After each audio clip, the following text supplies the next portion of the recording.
Welcome to all of you in my today's session for class 9 history chapter French Revolution. पिछली कक्षा में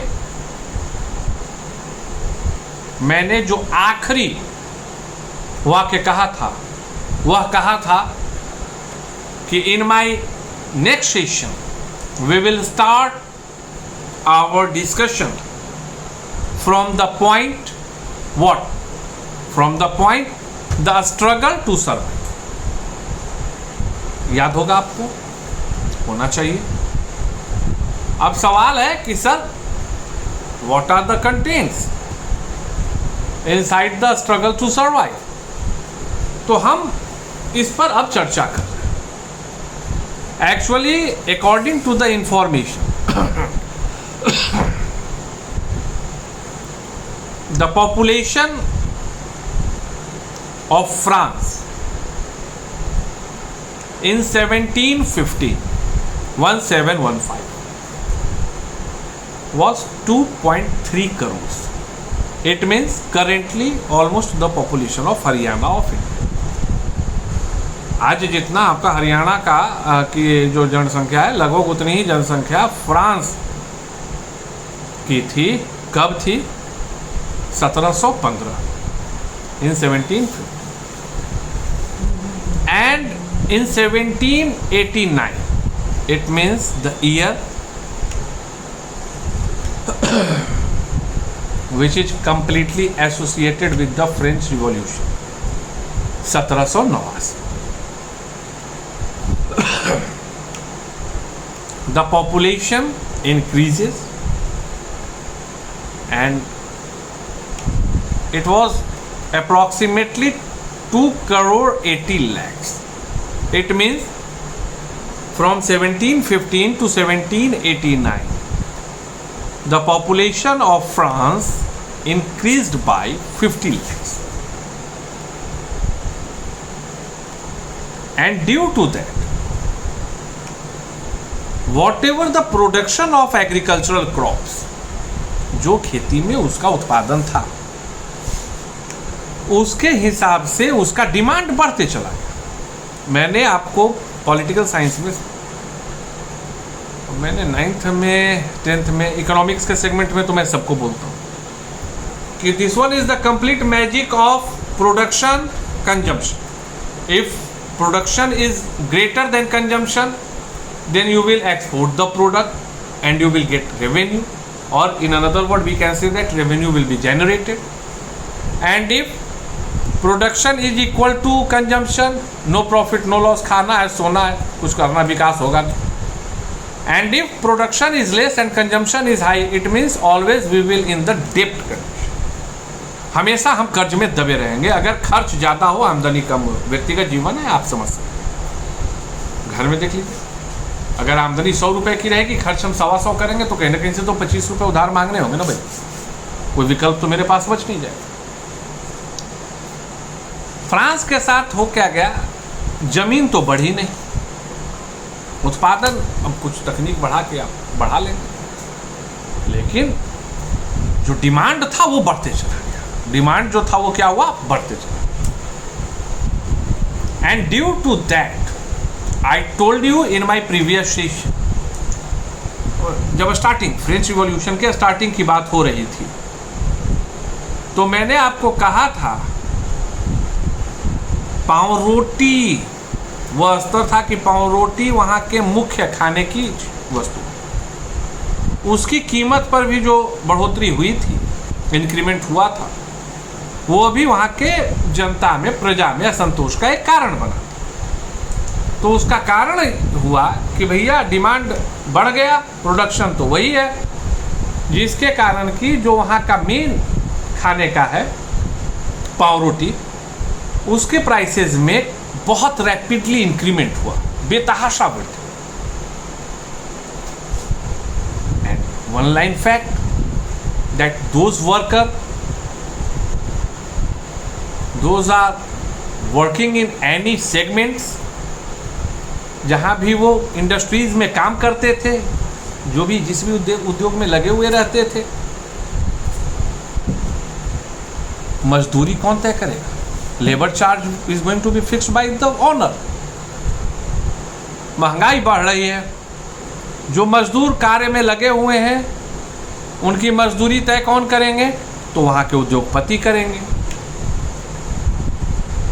लेकिन the labour charges is not going to be increased in that manner in which manner the prices are going to be hike of the products। जिस प्रकार से सामग्रियों की दामों में लगातार वृद्धि हो रही थी, उस प्रकार से उनकी मजदूरी में वृद्धि नहीं की जा रही थी। अभी जैसे एक चीज को समझो, मैं बड़ा सरल उदाहरण देके समझाऊं। एक उदाहरण, एक छोटा उदाहरण। खाने पे 100 रुपए खर्च हो रहे हैं, ठीक है, और मजदूरी मिल रही है 500 रुपये। मतलब 500 रुपये हमको मजदूरी मिला और हमको खाने पे 100 रुपया का खर्च हुआ। अच्छा चल रहा है। अब खाने पे खर्च हो गया 150, खाने पे खर्च हो गया 150। अभी मैं बाकी चीजों की लाइफ स्टाइल ये वो की मैं बात नहीं कर रहा हूं, बड़ा एक चीज से तुलना ले रहा हूं कि खाने की चीजों की कीमत अब हो गई 150। पहले कितना था? 400 में 100 खाने में। मतलब इसको इधर से ले कि भैया 100 रुपए था तो 400 था, अब 150 हो गया तो 150 मतलब क्या हो गया? 100 का 1.5 गुना हो गया। तो भैया 400 को भी तो 600 हो जाना है, तभी तो आदमी तालमेल बैठा कर रखेगा। ये चीज नहीं हो रही थी। That thing was not happening at that time in France. उनका जो खर्च है, भोजन है, उसके दाम बढ़ रहे हैं और आमदनी बढ़ ही नहीं रही है। असंतोष तो होगा, असंतोष तो होगा। अब उसका नतीजा क्या होगा? कर्ज लेंगे और गरीब होंगे। चीजें बढ़ रही हैं तो ठीक है भाई, when the time was correct, हम लोगों ने कुछ सेविंग वेविंग कर रखी तो चल रहा है जीवन।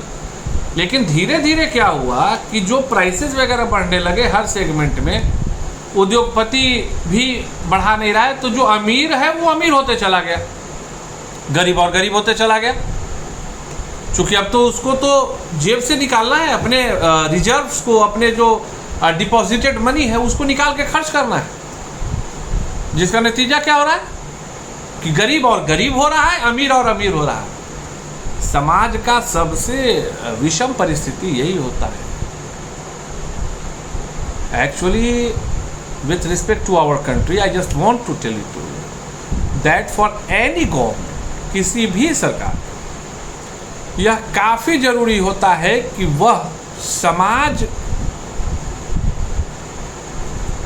में एक तालमेल को स्थापित रखे। जब सामाजिक विषमता बढ़ती है, जब समाज के बीच की खाई बढ़ती है, वह खाई आर्थिक हो, सामाजिक हो, राजनैतिक हो, तो एक परिस्थिति आती है जब विरोध जनमानस के अंदर से प्रस्फुटित होता है, और जब वो उग्र रूप लेता है ना, तो क्रांति होती है। और वही चीज फ्रांस में हुआ, जो कि बाद में फ्रांसीसी क्रांति के नाम पे, द फ्रेंच रिवॉल्यूशन के नाम पे दुनिया जिसको जाने, जिसमें मैंने आपको सिनॉप्सिस में बताया है कि अंत कब हुआ था? राजा को हटा के नहीं, राजा को मार। आप कल्पना कीजिए कि असंतोष का स्तर कितना बढ़ गया था, आदमी का कष्ट, आदमी की पीड़ा कितनी बढ़ गई हो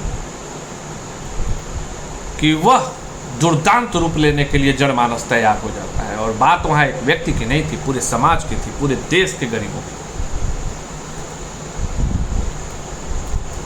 and this one is the increment in formation of gap in between the poor people and the rich people was the key factor behind the French Revolution।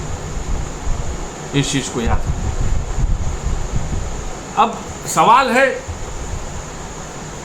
कि according to 1.2 diagram, how a subsistence crisis happens, how a subsistence crisis happens. In Hindi we can say कि जीविका का संकट कैसे उत्पन्न होता है। तो एक चार्ट आपको बनाकर दिया गया, इसके तो कई कारण हो सकते हैं। जीविका संकट के चक्र को समझने की जरूरत नहीं है कि खराब फसल एक सेगमेंट हो गया कि भैया खराब फसल हो गई तो चीज़ें प्रोडक्शन घट गई। जब प्रोडक्शन घट गई तो पब्लिक है, अभी इसमें मैं पब्लिक के इंक्रीमेंट की बात नहीं कर रहा हूँ, अभी जो है मैं पहला लिया कि जीविका का संकट कैसे उत्पन्न होता है। तो खराब फसल है, प्रोडक्शन घट गया, रिक्वायरमेंट जो था उसके हिसाब से नहीं होगा, तो स्वाभाविक है कि prices are going to be increase and due to that what will happen, क्या होगा, हम खरीद नहीं पाएंगे, संकट आ गया, हमें फिनेंशियली अगर सपोर्ट नहीं मिला तो संकट आ गया। महामारी डिजीज एपिडेमिक्स आ सकता है, क्राइसिस, सडन इंक्रीमेंट और sudden growth in the population rate हो सकता है। These are the key factors जिससे कि परेशानी हो सकती है। अभी देखो, इसको बड़ा माइन्यूटली चीज़ों को समझना है। जीविका का भाई सबसिस्टेंस क्राइसिस हैपेंस, बहुत ये कॉम्प्लिकेटेड चीज़ है।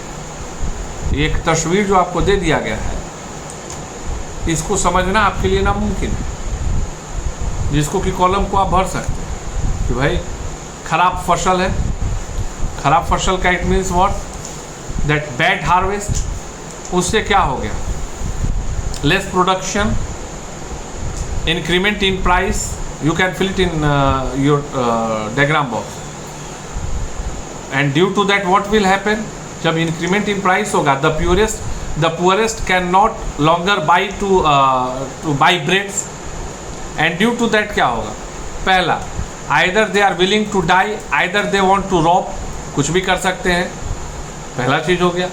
अब अगर willing to die करेंगे, अगर आत्महत्या बहुत असर से हो तो भी समस्या है। अदरवाइज अगर मान लो कि पाव रोटी नहीं खा पाए तो दूसरा में क्या लिख देंगे कि बैड न्यूट्रिएंट्स के कारण क्या हो जाएंगे, कुपोषण हो जाएगा। तो अगर कुपोषण एक बड़ी महामारी का रूप ले लेता है then what will happen, they have to die. Ultimately क्या है, अल्टीमेटली आप क्या पा रहे हैं कि they have to lose their life. Ultimately इस चार्ट का 1.2 का है कि either they have to lose their life or either they have to ultimately go in huge debt, या तो उनको भारी कर्ज में चला जाना होगा। तो भी तो लोगों को मना ही हुआ है ना। अभी एक गरीब की मैं चर्चा सुन रहा था, घटना महाराष्ट्र की थी या किसी राज्य की थी मुझे याद है, लेकिन हाँ भारतीय की। गार्जियन भी नहीं बचे and in this pandemic condition उसके 50,000 पर डे या 60,000 पर डे के हिसाब से आईसीयू में खर्च वगैरह था और 10-12 लाख रुपए कर्ज भी हो गए। In that he borrowed 8 lakh rupees on interest. अभी क्या परिस्थिति है, गार्जियन भी मर गए, जिसके लिए पैसा लिया गया वो आदमी उसको भी नहीं बचा पाया, 8 लाख का कर्ज भी। अरे आज वो भी बेचारा तो मर ही गया। And I am not feeling that according to any government जो भी जो सरकार की योजनाएं आ रही हैं उसमें तो ऐसा नहीं लग रहा है कि उसके लिए सरकार कोई योजना लाएगी। अब या तो उसके पास है कि वो लड़ जाए, या तो भाग जाए, या तो मर जाए। फिनेंशियल क्रंच यही चीज़ उत्पन्न करता है। डेब्ट है मतलब लाइकली टू बी डेड। आज के लिए इतना ही, फिर कल हम यहाँ से आगे it means a growing middle class जो सेगमेंट है उस पर चर्चा करेंगे और विस्तार से चर्चा